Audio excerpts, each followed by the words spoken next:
Thank you everybody for joining.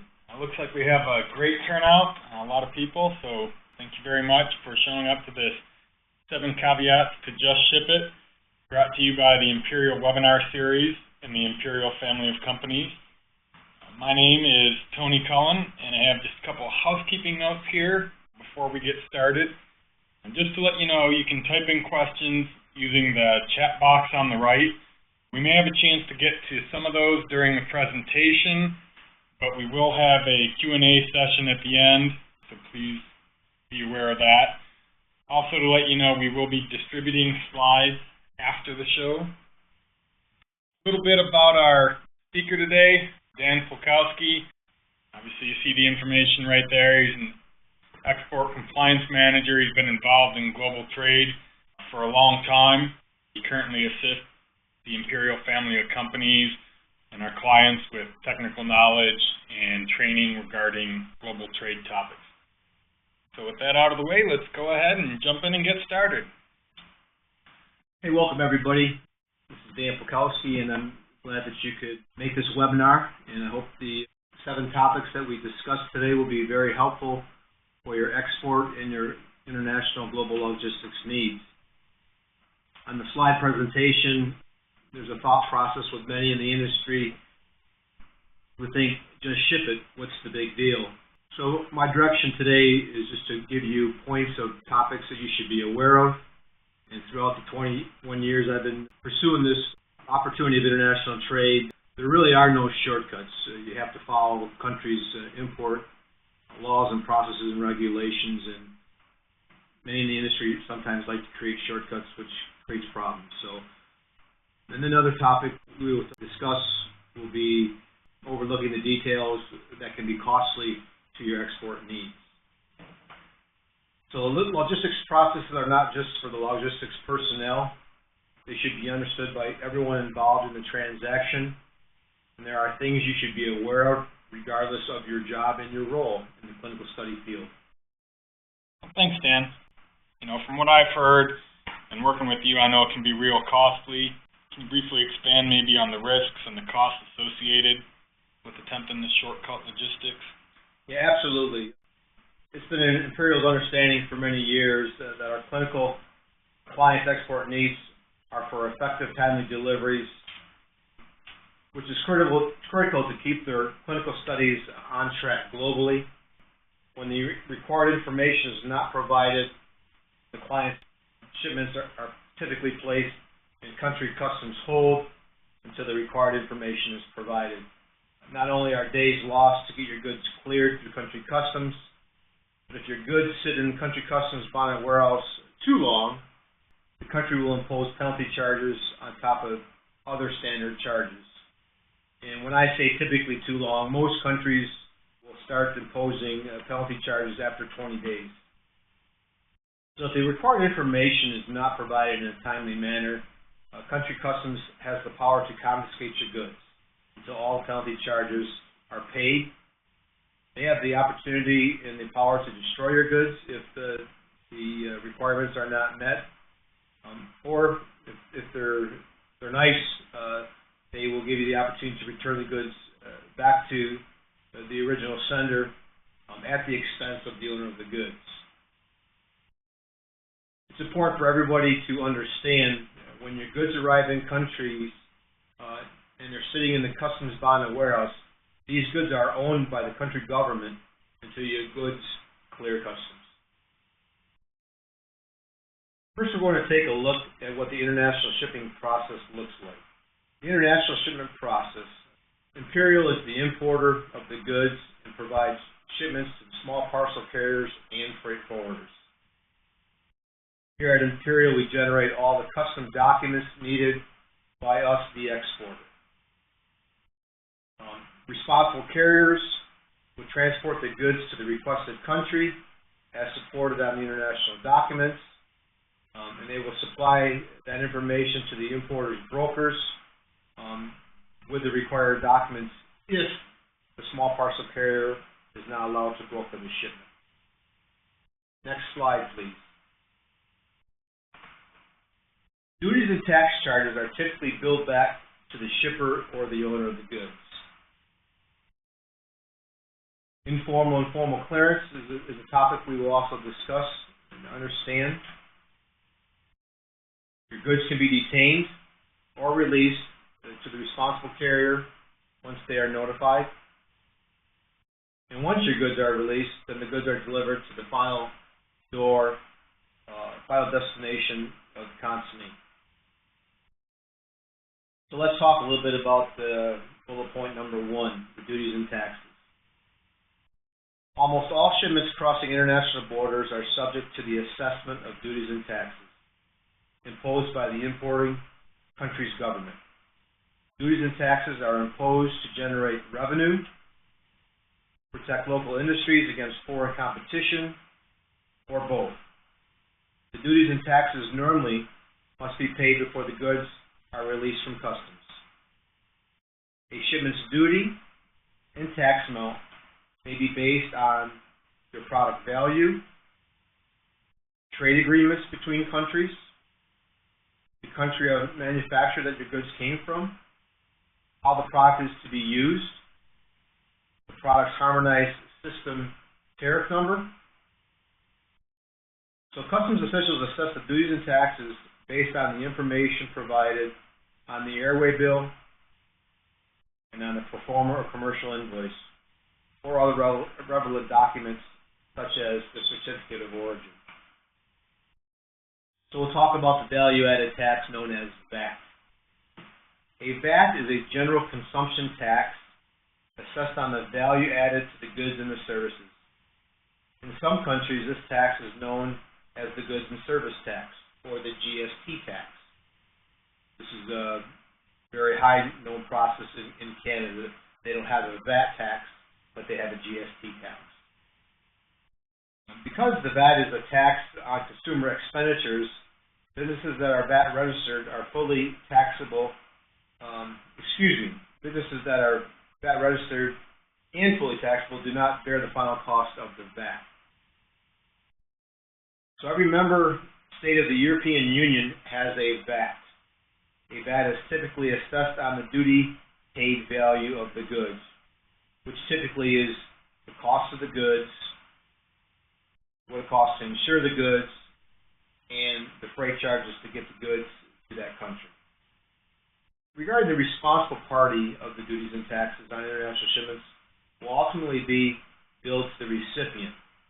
This is the standard process of international trade, that typically the recipient is usually billed for the duties and taxes. However, that is not the case for shipments that leave here at Imperial for our clinical clients, due to the fact that the recipient is providing a service on behalf of the clinical clients. And so our clinical clients do not want the recipient to pay any duties and VAT taxes. And for that reason, we ship so the duties and VAT taxes can be billed back to the U.S. And we provide that information on the airway bill, and we provide that information on the pro forma or the commercial invoice. So, something to note, for the contract of a carriage with the carrier, the owner of the goods, which is typically the United States principal party of interest, is ultimately the person and the party that's liable for any duties and VAT taxes assessed on the shipment. However, if the recipient refuses the package, or the recipient or third-party carrier account holder refuses to pay for the duties and taxes, the owner of the goods, which is the USPPI, will be billed for the duties and taxes. Okay. Thanks a lot for the overview, Dan. To me, looks like we have had a question come in. He's looking for you to expand a little bit on the difference between informal and formal clearance. Hey, great question from the audience. Informal clearance shipments typically are small parcel clearance shipments. So what do you mean by that? Basically, your small parcel clearance shipments are your shipments that are cleared through vendors like DHL Express, Federal Express, and UPS. These small parcel carriers are allowed to broker lower declared value and lower weight shipments into countries. However, these countries and these government agencies provide limitations to these small parcel carriers for these informal clearance shipments. A good example to provide you would be if you need to export your goods to Argentina, the small parcel carriers are only allowed to broker and clear your shipments with a value of not exceeding $1,000, or the shipment cannot exceed 110 pounds, which is 50 kilograms, which is the maximum weight for a shipment. So basically, any shipments over $1,000 going into the country of Argentina cannot be cleared by a small parcel carrier, and they are considered formal clearance, which means the importer in Argentina has to then select an in-country broker to clear the shipment on their behalf. Another type of formal clearance shipment is any shipment that is used with an international freight forward. Some of you in this business may already have freight forwarders assigned.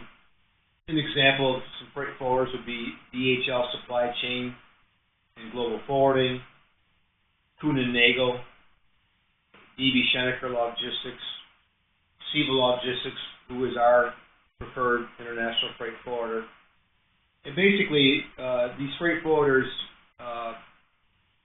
buy cubic feet in the bellies of commercial airlines, and so your formal clearance shipments are basically placed in commercial airline shipments overseas.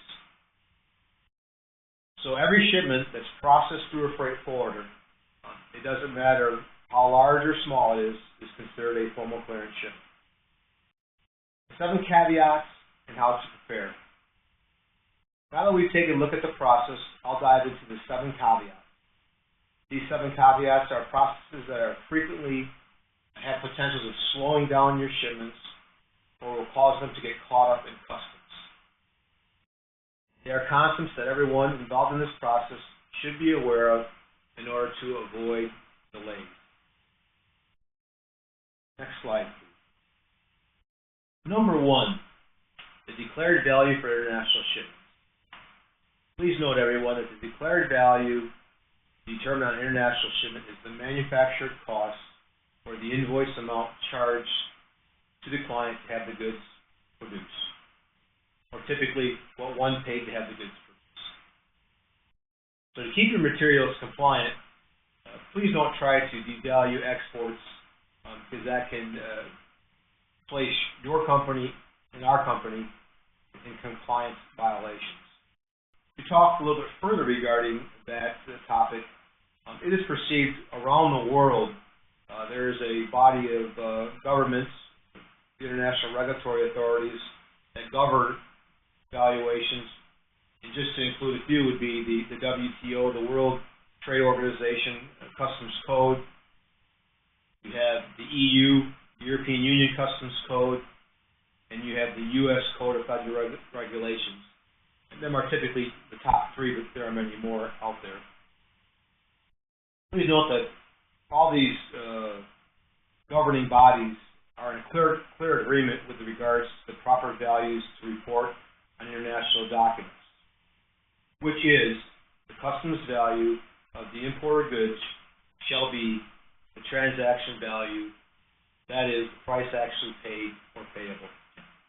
If you devalue a shipment, the law further authorizes the governments to issue regulations regarding impositions of civil and criminal penalties for violation of declared value requirements. No, Dan, I think it might be good, perhaps if you have an example that you could relate to all our attendees here that could kind of put this into focus a bit more. Well, I have quite a few of those examples I could provide, but I'll just pick out one here. One question our customer asked, if the product is not for resale to the ship-to sites, why can't we report it as having a nominal or zero value? And the answer to that question, it's supported in the Code of Federal Regulation. I do believe it's 30.6. And the definition for the value given to export filing is the selling price or the cost if not sold. So even though the customer is not selling the material, the required value is the customer's cost, which is our selling price to the customer. So to knowingly make false and misleading statements relating to the information for your AES filing report, there could be a criminal offense subject to penalties as provided by the U.S. Code. Now, I won't get into the specific of the U.S. Code, but so when U.S. exporters do not meet compliance of the U.S. export requirements, the following penalties can be imposed. There are civil penalties and there are criminal penalties. So the civil penalty would be a monetary penalty can be imposed on the U.S. principal party of interest, who again is the owner of the goods, or their authorized agent, or their carrier, or other parties in the transaction that are violating the Federal Trade Regulations agreements. And these penalties, are financial. That can affect each company.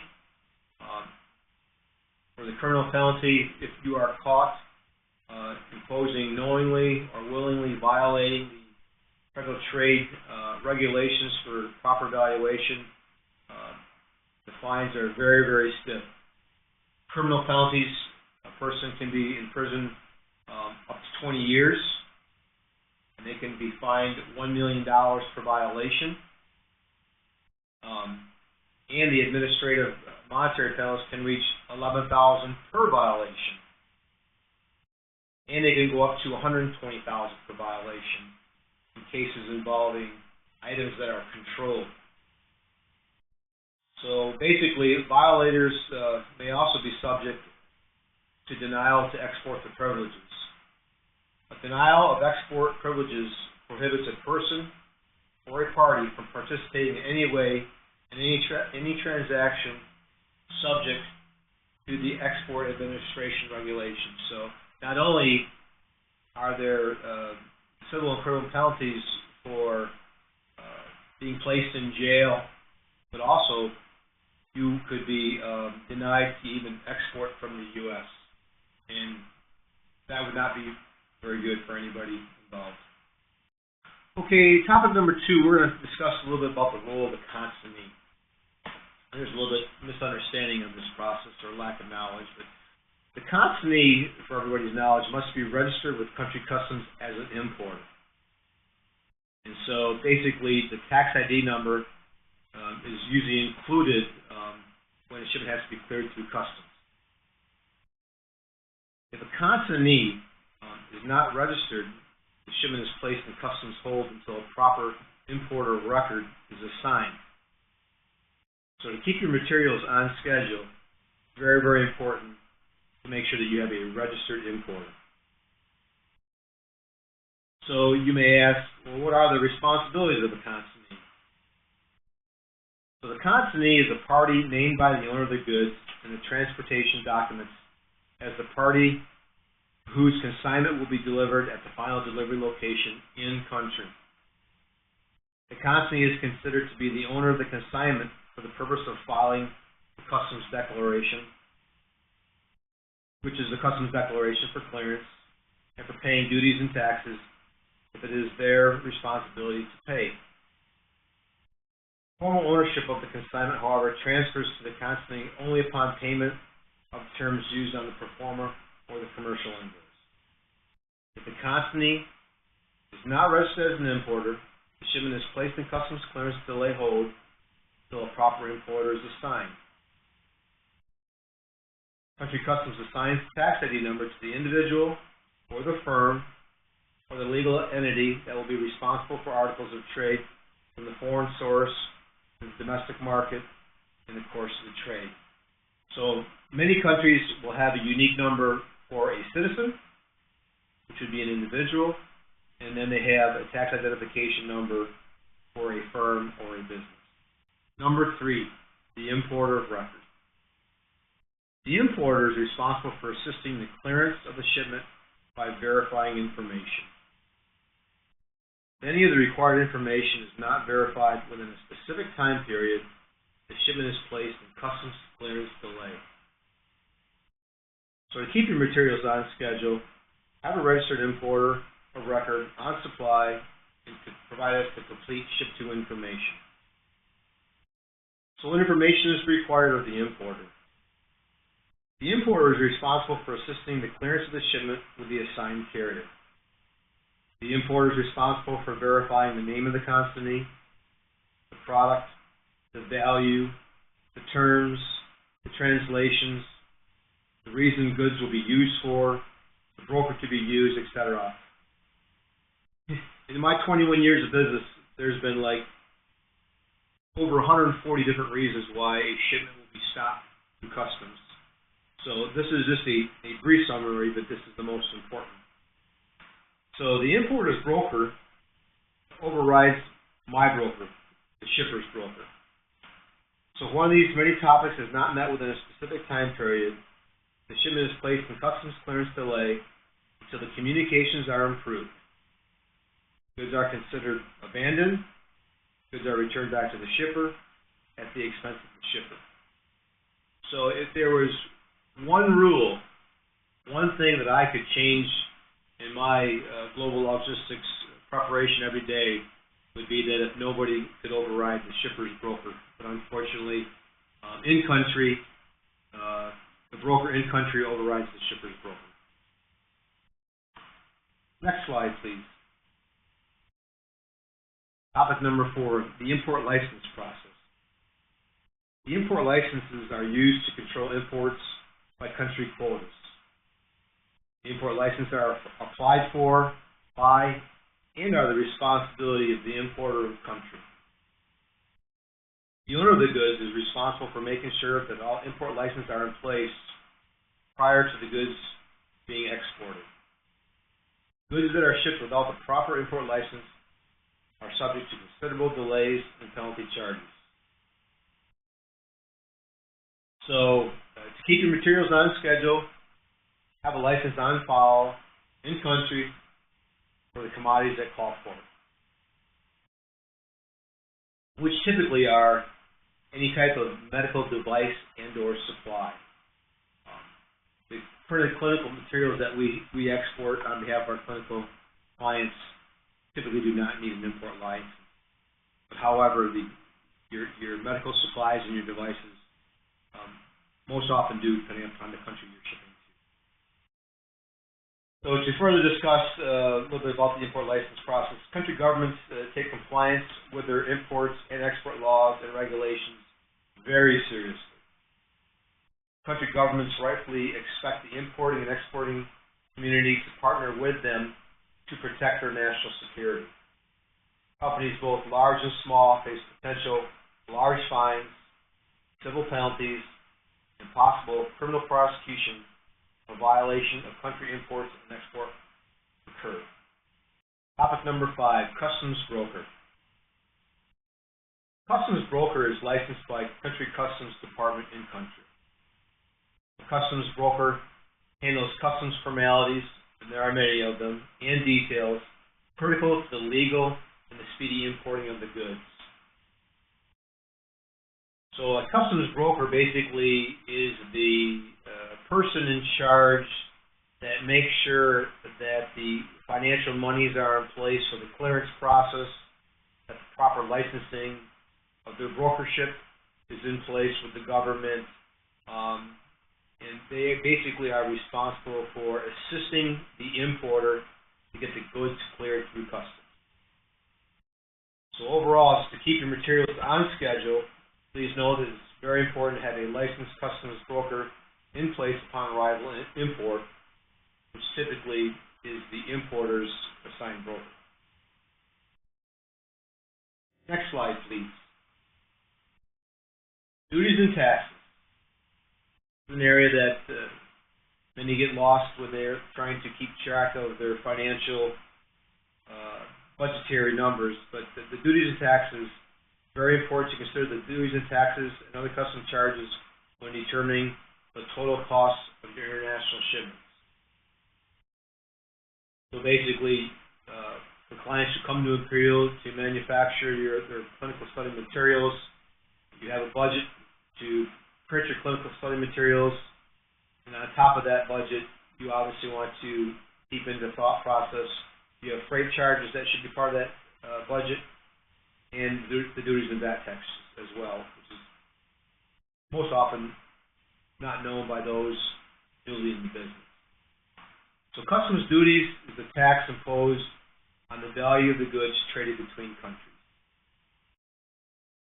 So to keep your materials on schedule, be aware of what's included in the duties and taxes. And here at Imperial, we know what the duties and the tax percentages are for countries. Most often, for your printed clinical study materials, there is no duty imposed. However, there is a VAT. And the purpose of the duties in the tax process is to protect the goods made in country. So countries do that. So if you're bringing in a commodity that they are highly enriched in, they're going to place a high tax on it because they want to protect their goods or their raw materials that is a benefit in their region.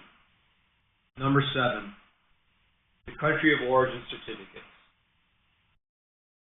COO stands for country of origin, which really basically is providing where the product is manufactured, produced, processed, or grown. The certificates, the country certificates of origin are prepared by Imperial for the countries that require them. Also on our performance commercial invoices, it is law that you provide the country of origin on your performance commercial invoice as well. Some countries go further than that. They want the actual certificate. So to keep your materials on schedule, Imperial prepares a certificate of origin on your behalf. However, for clients who provide to Imperial your ancillary supplies or other fulfillment needs from your side, where we don't make the purchase, but you make the purchase, it's very important that you must provide to Imperial when you send your goods to Imperial which country they originated from. There are many times where we are provided supplies from our client and they don't provide us which country the goods came from, especially when the box is marked made in Japan. They tell us something other, or they don't tell us anything at all. So the importance of the country of origin certificate is the preferential treatment of free trade, determines the rate of duty, it determines whether goods are legal to import, it sets control management on imports based on quotas and embargoes, it provides statistical reporting,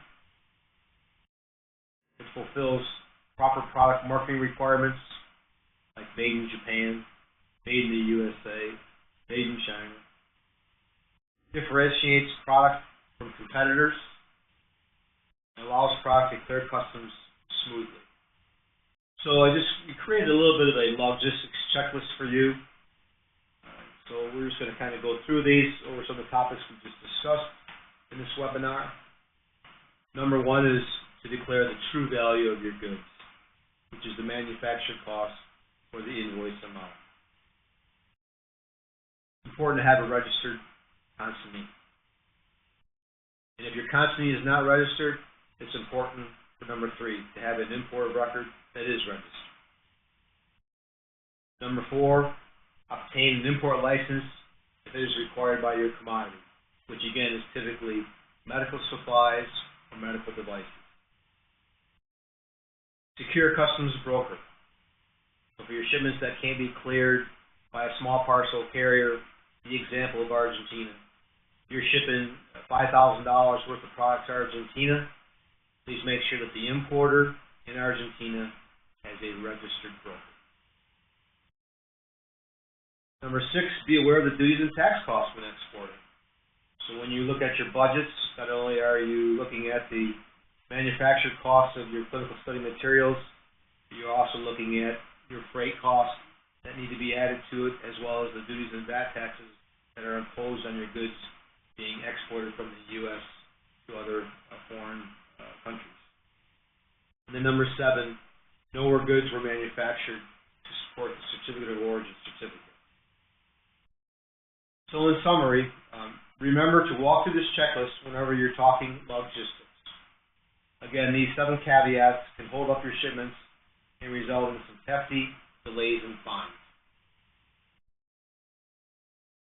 Well, thanks, Dan. Now, we do have some questions that have come in. I'd like to remind everybody, you can still put those into the chat box over there on the right. We may not get a chance to get to all of those, but obviously if there's still remaining questions after the webinar, feel free to let us know. We'll put contact information up in a bit, and we'll be glad to get to those. The first one, Dan, says, I work in operations. I'm not focused on logistics. Would it be beneficial to me, or can I put you in touch with my logistics department? Well, that's a great question. Absolutely. We highly encourage our clinical clients to provide us the team members in foreign lands that will be needed to assist in the clearance process. So the people that deal with these things day in and day out,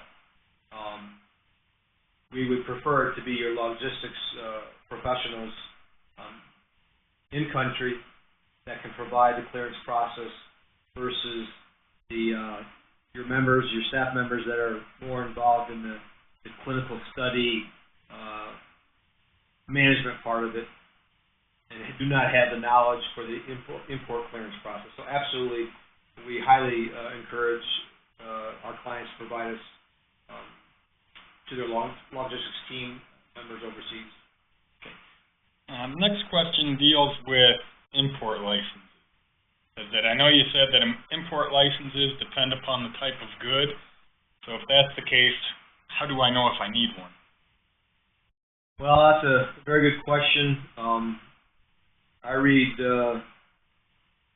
many books on rules and regulations, and some can be very, very vague. The example would be this. You go and inquire on, I'll give an example, just say South Korea.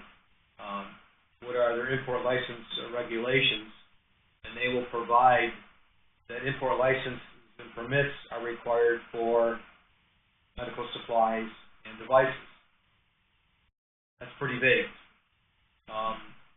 And they don't get too detailed. So in my position throughout the years, that's enough of a red flag to state that we need to look at every medical supply and every medical device. However, my years of experience has supported that any type of device that is used for measuring is usually always required to have an import permit or a license. The reason for this is if you're bringing in a device that you're going to use to measure something in their country, they want to know that that device is approved by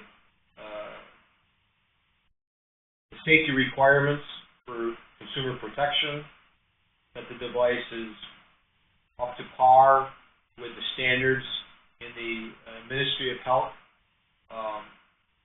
follow-ups. So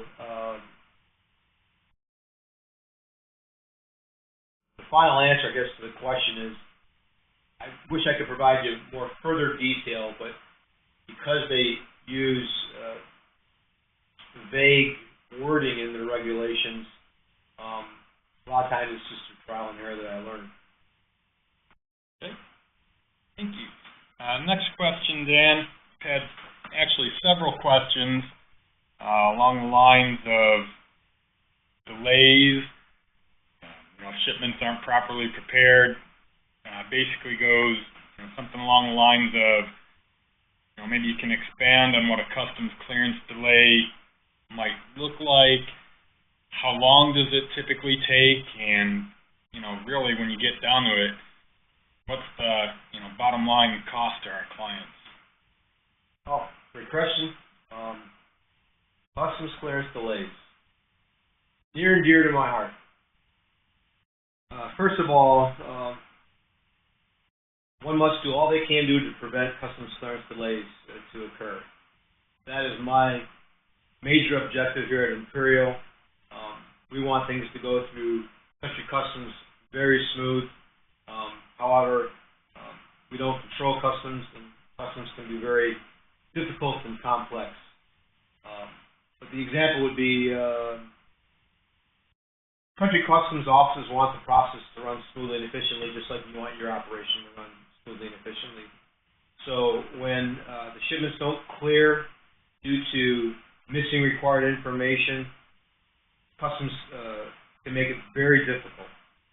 And the amount of time it takes will be the time it takes for the importer or the consignee to provide the needed requirements to meet the import processes of customs. And they will hold that shipment until the importer or the consignee provides the required information. And that can be very broad. That's why it's very, very important to make sure that you have a registered importer that is aware of the import process in country. So important to note, if your shipment sits in country customs bond in a warehouse, as I stated earlier in the webinar, for more than 20 days, look out. Here at Imperial, my expectations of getting shipments through customs clearance is as quickly as possible. And so typically, if your shipments sit in a bonded warehouse for longer than 20 days, the country will impose penalty charges on top of your other standard charges, which is the duties and VAT tax clearance charges. So that if the required information is not provided in a timely manner, country customs has the power to confiscate your goods. I mentioned that earlier in the earlier slides. They will hold your goods until the penalty charges are paid. Or they will destroy your goods if proper information is not provided in a timely fashion. Or if they are a little bit more friendly, they will allow you to return your goods back to the U.S., to the original sender, at the expense of the owner of the goods. So it's very important for everyone to understand that when your goods arrive in country, they sit in the customs bonded warehouse, that these goods are owned by the country government until the goods clear. In the 21 years that I've been in my position, there probably have been about a dozen shipments where the importer didn't provide the proper information, the broker didn't provide the proper information, and country customs destroyed the client's property. Okay. Next question, Dan, comes from Kate. She says she works for a smaller company, and obviously they don't have the global reach that some of the big pharma companies do. What can she do, or what can they do if they don't have the presence to act as an importer in country? Oh, great question. Thank you for that question, Kate.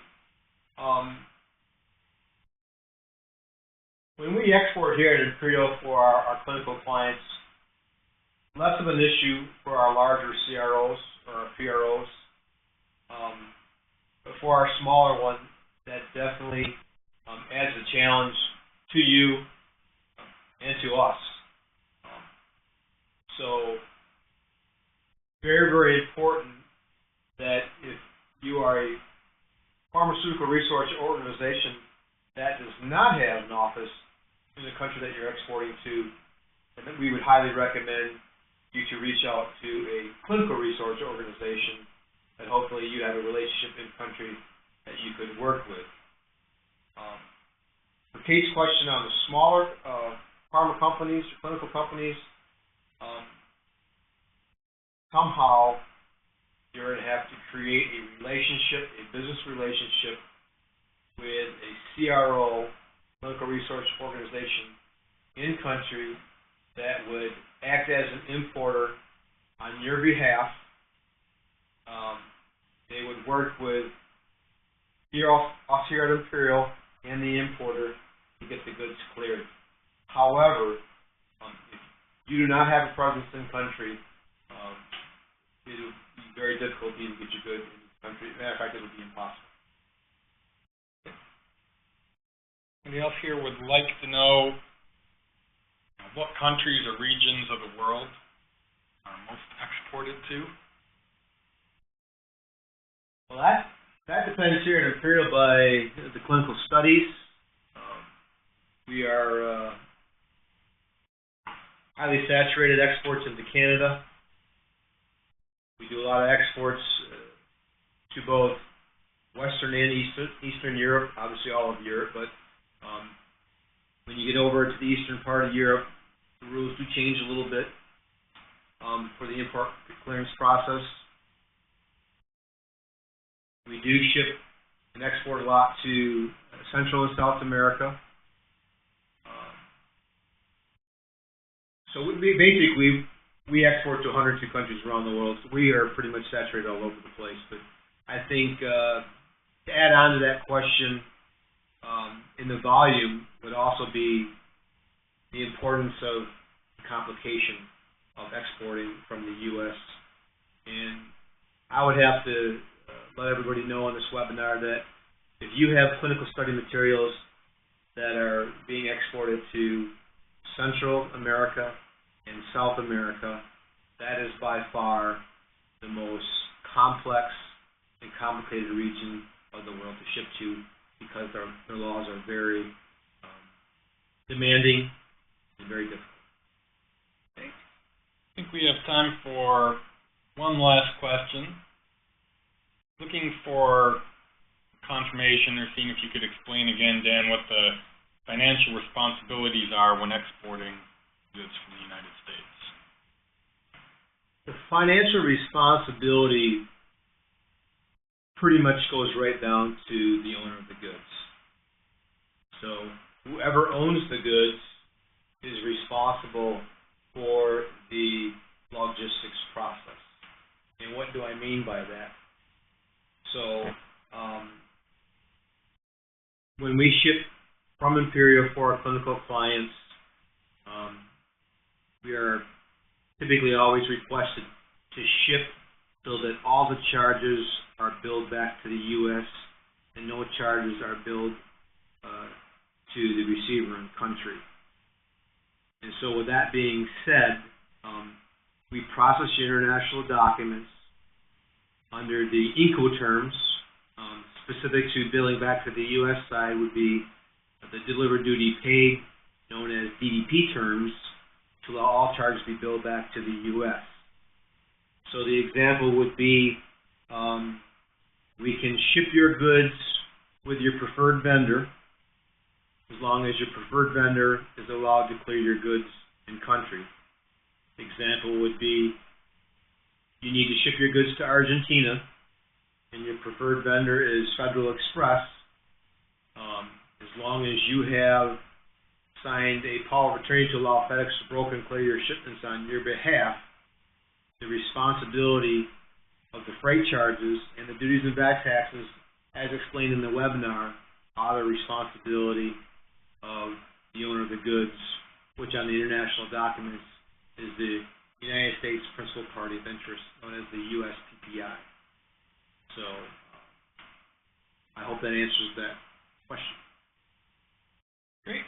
Well, I think that'll wrap it up this afternoon. I'd like to thank everybody for attending. I have Dan's information up there. I know we weren't able to get to everyone's questions, but kind of got the ones that were at the forefront there, the most people were asking about. If you have further questions, please feel free to reach out to Dan, and hope to see you on a future webinar. Thank you very much. Thank you, everyone.